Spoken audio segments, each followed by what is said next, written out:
সুপ্রিয় দর্শক, স্বাগত জানাই প্রিমিয়ার ইউনিভার্সিটি প্রেজেন্ট রাত ৯টার খবর। অন্যরা লগে আছি আয় অনন্যা। প্রথমে জানাই দিই আজকের খবরও শিরোনাম দিই।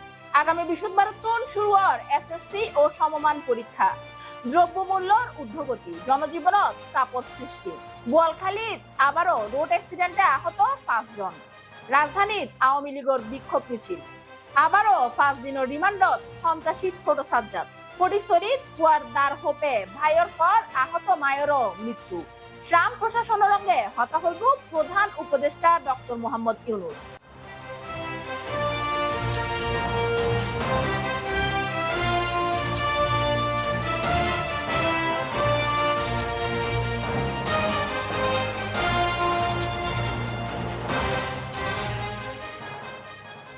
এবার বিস্তারিত খবর।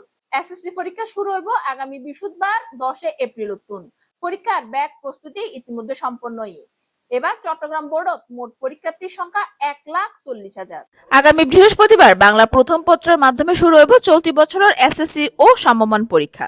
চট্টগ্রাম শিক্ষা বোর্ডের অধীনে এসএসসি পরীক্ষাত ১,১৬৪ প্রতিষ্ঠানের মোট ১,৪০,৬২৮ জন শিক্ষার্থী অংশগ্রহণ করিব। পরীক্ষা অনুষ্ঠিত হইবার ব্যাক ধরনের প্রস্তুতি সম্পন্ন করেছে চট্টগ্রাম শিক্ষা বোর্ড। শিক্ষা বোর্ড সূত্রে জানা গিয়ে পরীক্ষার নিরাপত্তা, প্রশ্নপত্র ফাঁস রোধ ও ব্যাক ধরনের অনিয়ম রোধে সতর্ক অবস্থানত রয়ে কর্তৃপক্ষ। পরীক্ষার ব্যাগ সরঞ্জাম ফোসাই গিয়ে কেন্দ্র। এসএসসি তত্ত্বীয় পরীক্ষা শেষ হইব আগামী ১৩ মে। ১৫ মে তুন ২২ মে পর্যন্ত চলিব ব্যবহারিক পরীক্ষা। এবারের এসএসসি পরীক্ষা হইব পূর্ণাঙ্গ সিলেবাসে ব্যাগ বিষয়ে পূর্ণ নম্বর ও পূর্ণ সময়ে। এইবার চট্টগ্রাম শিক্ষা বোর্ডের অধীনে ২১৯ কেন্দ্রত পরীক্ষা অনুষ্ঠিত হইব। তার মধ্যে নিয়মিত শিক্ষার্থী রয়ে ১,১৭,৯১৫ জন, অনিয়মিত ২২,৬০১ জন এবং মান উন্নয়ন ১১২ জন শিক্ষার্থী রয়ে। তার মধ্যে ছাত্র ৬১,৬২৯ জন, ছাত্রীর সংখ্যা ৭৮,৯৯৯ জন, বিজ্ঞান বিভাগের রয়ে ৩৫,৫৩০ জন, ব্যবসা বিভাগের ৫৭,৩২১ জন এবং মানবিক বিভাগের রয়ে ৪৪,৭৭৭ জন শিক্ষার্থী। চট্টগ্রাম শিক্ষা বোর্ডের অধীনে ৫ জেলার মধ্যে চট্টগ্রাম জেলাত রয়ে ৯৯,০৭৯ জন, কক্সবাজার জেলাত ২১,০৮০ জন, রাঙ্গামাটি জেলাত ৭,৯৬৭ জন, খাগড়াছড়ি জেলাত ৮,১৭২ জন এবং বান্দরবান জেলাত রয়ে ৪,৩৩৩ জন শিক্ষার্থী। এইবার চট্টগ্রাম জেলাত মোট এসএসসি পরীক্ষার্থী ৯৯,০৯৫ জন, ছাত্র সংখ্যা ৪৩,৫৯৫ জন, ছাত্রী সংখ্যা ৫৫,৫০০ জন। চট্টগ্রাম জেলার মোট কেন্দ্রত রয়ে ১২৮ এবং মহানগরত রয়ে ৩৯, উপজেলাত ৮৯। তাছাড়া চট্টগ্রাম জেলার ভোকেশনাল কেন্দ্র রয়ে ২১, তার মধ্যে মহানগরত ২ উপজেলাত ১৯। দাখিল পরীক্ষার মোট কেন্দ্র রয়ে ২৯, তার মধ্যে মহানগর ১৪ উপজেলা ২৩।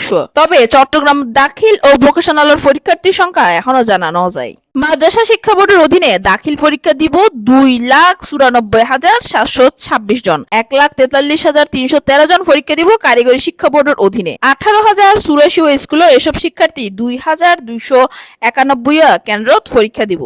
সিএনটিভি সিরিজি, চট্টগ্রাম। বর্তমানে দেশের বাজারও দ্রব্যমূল্য অস্বাভাবিকভাবে বৃদ্ধি পায়, যা সাধারণ মানুষের দিন যাপনের লাই সমস্যার সৃষ্টি করে। বিশেষ করে খাদ্যদ্রব্য, তেল, সইল, ডাল এবং পণ্যের দাম দ্রুত বৃদ্ধি পায়, যার ফলে নিম্ন আয়ের মানুষের জীবনযাত্রা আরো কঠিন হয়ে পড়ে। বিস্তারিত সন আইনুল আলমের রিপোর্ট। সুপ্রিয় দর্শক মন্ডলী, সিএনটিভির পক্ষ থেকে আমি একেএম আইনুল আলম চলে এসেছি আপনাদের মাঝে এবং জানার চেষ্টা করেছি বর্তমান বাজার দর কেমন বা বর্তমান বাজার পরিস্থিতি কেমন। সাধারণ মানুষ কি আসলেই ন্যায্য মূল্যে জিনিসপত্র পাচ্ছে কিনা, ব্যবসায়ীরা কি সাধারণ মানুষদের ন্যায্য মূল্যে জিনিসপত্র দিচ্ছে কিনা তা নিয়ে আমরা জানার চেষ্টা করেছি। দাম এখন দেখ কেন বাড়তি লাগে, যেহেতু এখনো পরিবহন, লেবার, শ্রমিক একদিন যথাযথ জায়গায় নোয়াই যেন আগে আমরা মরিচ কিনি ৪০ টাকা, এখন ৮০ টাকা, ১০০ টাকা হর। স্বাভাবিকভাবে আজ বাজার স্বাভাবিক নোয়া দিয়ে দিই। মানুষজন, লেবার, তারপর গাড়ি ঘোড়া একদিন নোয়াই যায়, কিছু তো বাড়তি দেখা যায়। অনস্বাভাবিক নয়, এখন প্রত্যেকটা জিনিসের দাম বাড়তি, প্রত্যেকটা জিনিস। আর মাল নোয়াই তো এখন মাত্র এখন মাল কুললে দেয় না সবচেয়ে। হ্যাঁ, এই তো প্রথমত মরিচের দাম এখন ১,৩০ টাকা বলতেছে, মনে হয় ২৫০ গ্রামের জন্য। এই যে ফল বলতেছে ৯০ টাকা, ১০০ টাকা। কি জিনিস কিনবো, প্রত্যেকটা জিনিসের দাম বাড়তি। দেশের মধ্যে উৎপাদন কম, বুঝছেন। তারপরে মনে করেন এখন গরুর দাম অনেক বেশি, গরুর দাম বেশি, তারপরে কিনে বেচা কিনেই মিলতেছে না ওটা মালিকের। এখন মনে করো কিনে আনির এক দামে বেশি, এক দামে 1000 টাকা গোস্তের কেজি কজনে খাইতে পারে। এখন তো স্বাভাবিক মানে অনর বাজার একটু বাড়তি আইবই।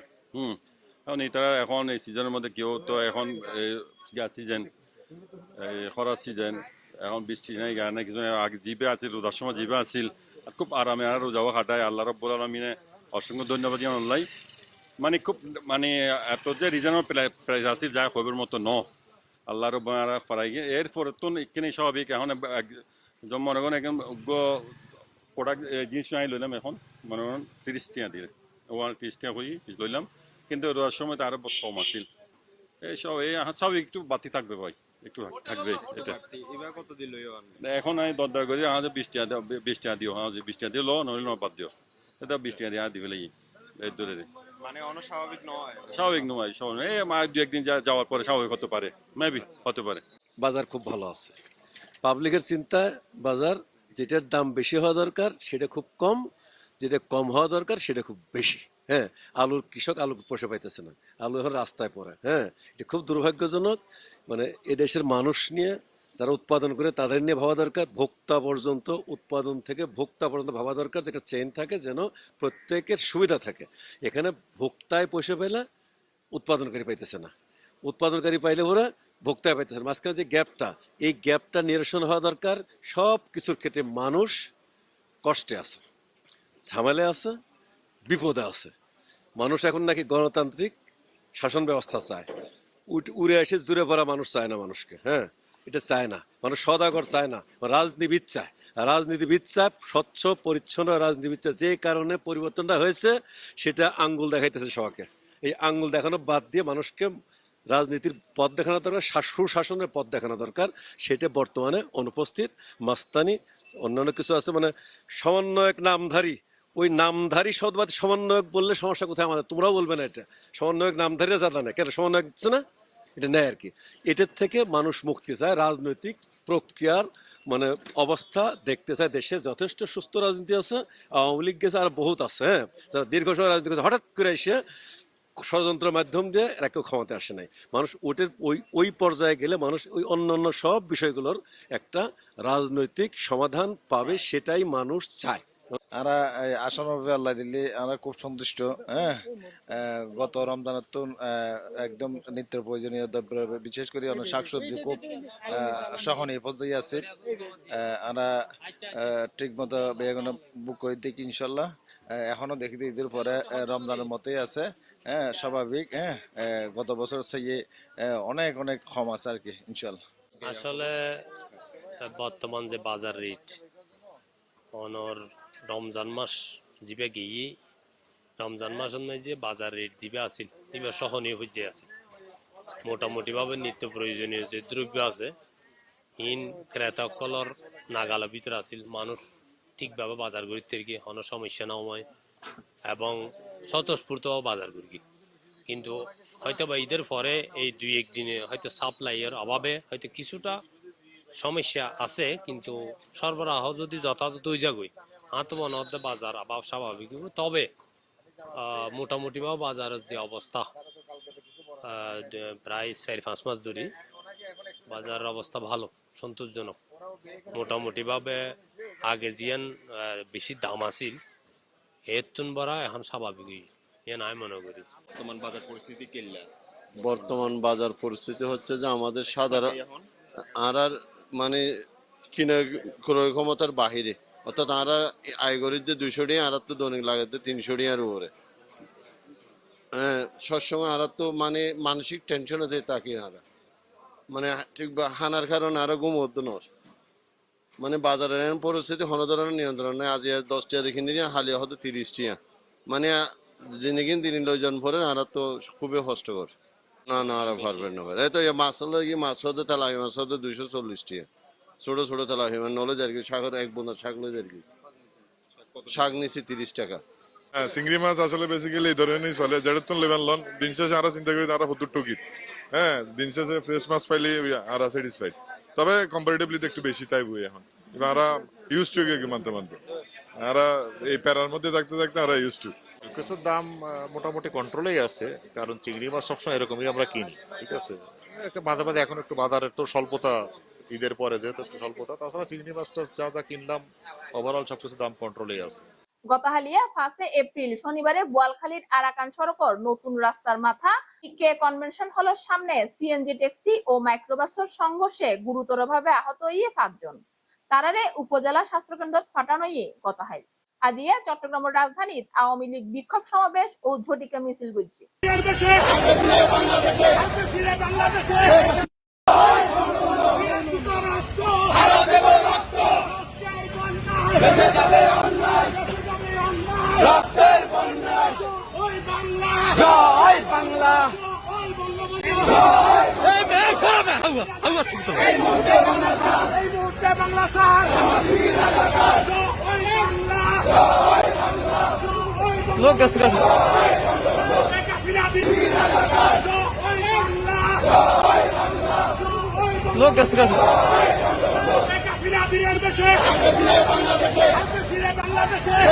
নগরের সানগাঁও থানার তাহসিন হত্যা মামলার পুনরায় চট্টগ্রামের শীর্ষ সন্ত্রাসী হিসেবে পরিচিত সাজ্জাদ হোসেন প্রকাশ ছোট সাজ্জাদর 5 দিনের রিমান্ড মঞ্জুর করেছে আদালত।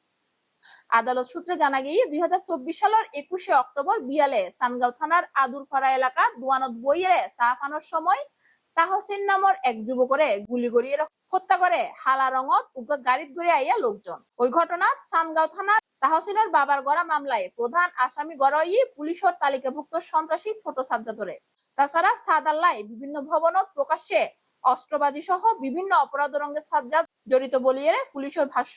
আত্মগোপনে থাকা সাজ্জাদ গত 28 জানুয়ারি রাতুয়া ফেসবুকত লাইভ তাইরে বায়ুজিৎ বোস্তামি থানার ওসি আরিফ হোসেনরে পিডাইবার হুমকি দেয়। তারপরে 30 জানুয়ারি সাজ্জাদর সন্ধান চাইয়ে পুরস্কার ঘোষণা করে সিএমপি। ইন্দি নগরীর বাকুলিয়া অ্যাক্সেস রোড চন্দনপুরার অংশ প্রাইভেট কারত গুলি গড়িয়ে জোড়া খুনের ঘটনায় নগরীর বাকুলিয়া থানার মামলার ছোট সাজ্জাদরে গ্রেফতার দেখান ওই বলে জানাই চট্টগ্রাম মেট্রোপলিটন পুলিশের অতিরিক্ত উপকমিশনার মোহাম্মদ মফিজ উদ্দিন। প্রসঙ্গত ছোট সাজ্জাদরে 15 মার্চ ডাহাতুন গ্রেফতার করা হয়। চাঁদগাঁও সহ বিশেষ করে চট্টগ্রামে আমাদের আপনারা প্লিজ মোবাইলটা বন্ধ করেন না। আপনারা সকলে জানেন যে আমাদের এখানে চট্টগ্রাম মহানগরের বিশেষ করে সিএমপির যে আমাদের উত্তর ডিভিশনের 4টা থানায় বিশেষ করে ত্রাস সৃষ্টিকারী সন্ত্রাস সৃষ্টিকারী এক দুর্ধর্ষ সন্ত্রাসী, যাকে চট্টগ্রাম মহানগরীর শুধু বললে একটা আন্ডারস্টেটমেন্ট হবে। এটা আমি মনে করি আপনার চট্টগ্রাম জেলা সহ চট্টগ্রাম মহানগরীর শীর্ষ সন্ত্রাসী ছোট সাজ্জাদ, যার নাম পরিচিত অলসো নোন এজ আপনার বুড়ির নাতি সাজ্জাদ। তো সে এই চট্টগ্রাম জেলার রাউজান, রাঙ্গুনিয়া এবং আপনার চট্টগ্রাম মহানগরীর আমাদের আপনার বায়েজিৎ, চাঁদগাঁও, পাঁচলাইশ এবং কুলসি এলাকায় ত্রাস সৃষ্টিকারী এই আসামি, যাকে বহুদিন ধরে আমি জয়েন করার পর থেকে যাকে আমরা পার্সু করছি। আমি এখানে জয়েন করার আগে অগস্ট মাসে সে এখানে একটা ডাবল মার্ডারের ঘটনা ঘটে। এটা বায়েজিৎ থানার মামলা, বায়েজিৎ থানার মামলা। তারপরে আমি জয়েন করার পরে সে এখানে চাঁদগাঁও থানায় আরেকটি হত্যাকাণ্ড করে এবং প্রকাশ্যে অস্ত্র নিয়ে সে তার দলবল সহ সব কয়টা লোক সে সহ অস্ত্রশস্ত্র নিয়ে সে চাঁদাবাজি করত। বিল্ডিং কনস্ট্রাকশন কোথায় হচ্ছে চাঁদাবাজি হচ্ছে, কোথায় দোকান হচ্ছে চাঁদাবাজি হচ্ছে, শপিং সেন্টারে চাঁদাবাজি করছে এবং ঝুট ব্যবসা। চট্টগ্রাম যে আমাদের যে গার্মেন্ট ইন্ডাস্ট্রিগুলোতে আছে, যে বায়েজিৎ, চাঁদগাঁও, মোহরা কেন্দ্রিক যে আপনার গার্মেন্ট ইন্ডাস্ট্রিগুলো আছে, ঝুট ব্যবসা, এই পুরা নিয়ন্ত্রণ তার যে গডফাদার আমাদের কাছে এই পর্যন্ত যে খবর আছে, দুবাই প্রবাসী আরেক সাজ্জাদ আছে, বড় সাজ্জাদ, সেও চিটংয়ের লোক। এই দুবাই প্রবাসী সাজ্জাদের আশ্রয় প্রশ্রয় থেকে সে এখানে এই চাঁদাবাজিগুলো এবং বিভিন্ন ধরনের হত্যাকাণ্ড এবং যত রকমের অ্যাট্রসিটি আছে চট্টগ্রাম শহরের নর্থ ডিভিশন কেন্দ্রিক তার ছিল, কর্মকাণ্ড ছিল। তো আমরা বেশ কয়েকবার তাকে গ্রেফতার করার চেষ্টা করেছি। মাঝখানে একবার বায়েজিৎ এলাকায় তাকে গ্রেফতার করার অভিযান পরিচালনা করা হয়। আমাদের তৎকালীন ডিসি নর্থ, বর্তমানে ডিসি হেডকোয়ার্টার জনাব ফয়সাল, সেই অপারেশন এবং এই যে এখানে এডিসি নর্থ আছে জাহাঙ্গীর, তারা এই দুজন সহ তাদের আমাদের সংশ্লিষ্ট ওসিরা সহ সেখানে রেড করে এবং এত বড় দুর্ধর্ষ সে সন্ত্রাসী, সে 5 তলার ছাদ থেকে আরেক ছাদে জাম্প করে সে চলে গেছে গুলি করে। আবার এখানে আবার এক দারোয়ান আহত হয়েছে, আমার যে সোর্স ছিল সেও আহত হয়েছে। এই ধরনের সন্ত্রাসী।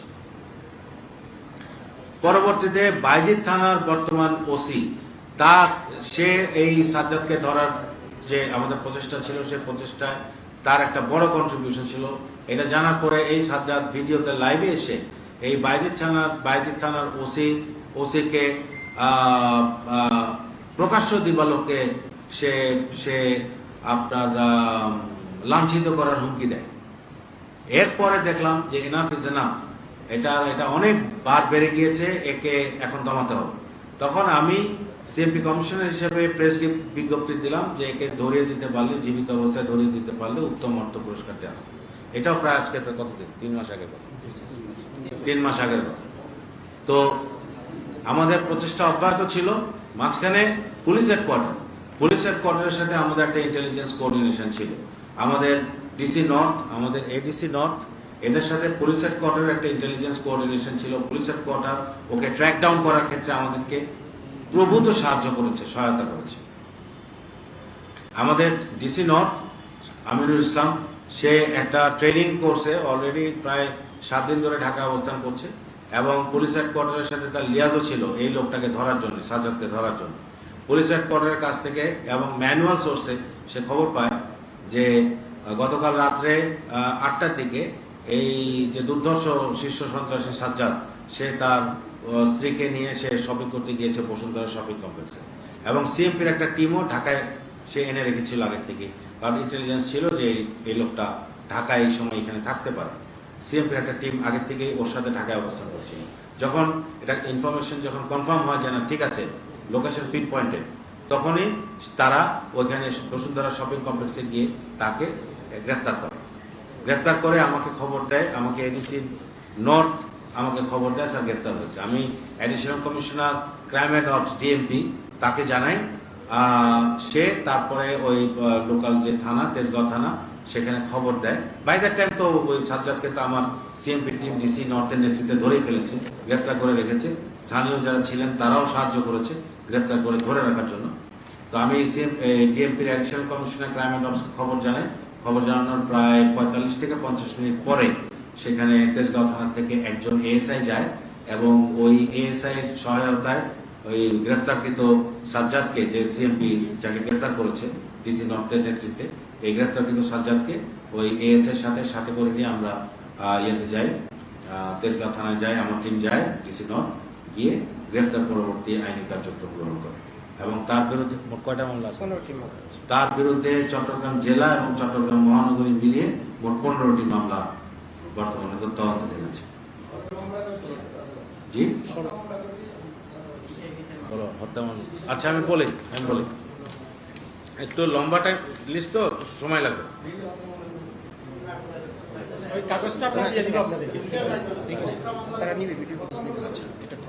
আচ্ছা আমি একটা করে বলি, আপনার এই কাগজটা আপনাদেরকে দিয়ে দিব।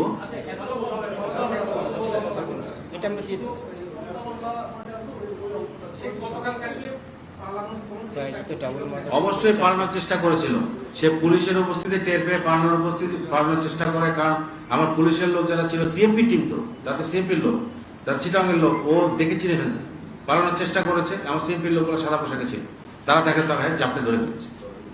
চট্টগ্রাম ফটিকছড়ির ঘুষপুরত পোয়া মাওলানা ইয়াসিনের দার হোপে ভাইয়ের মৃত্যুর একদিন পর এবার তার আহত মা জুলেখা খাতুন মারা গিয়ে, তার আগে একই ঘটনায় বড় ভাই ইয়াসিনের দার হোপে প্রাণ হারাই ছোট ভাই মাসুম। গত হালিয়ে শনিবার মাসুমর দাফনের পর আজ রবিবার বেন্যা হাসপাতালত চিকিৎসাধীন অবস্থাত মারা যায় তার মা জুলেখা খাতুন। বিষয়ে নিশ্চিত যে স্থানীয় মাসুদ রানা সহ নিহতর স্বজনকল। স্থানীয় বাসিন্দকল জানান পারিবারিক জমি লইয়ে দুই ভাই ইয়াসিন ও মাসুমর রঙে কয়েক বছর ধরে বিরোধ চলত। গত বৃহস্পতিবার বিয়ালে রান্নাঘরত ফাতার বস্তা রাখা লইয়ে ইয়াসিনের স্ত্রী রঙে মাসুমর হজ্জা হয়, আর তখন ইয়াসিন গরত নোয়াছিল।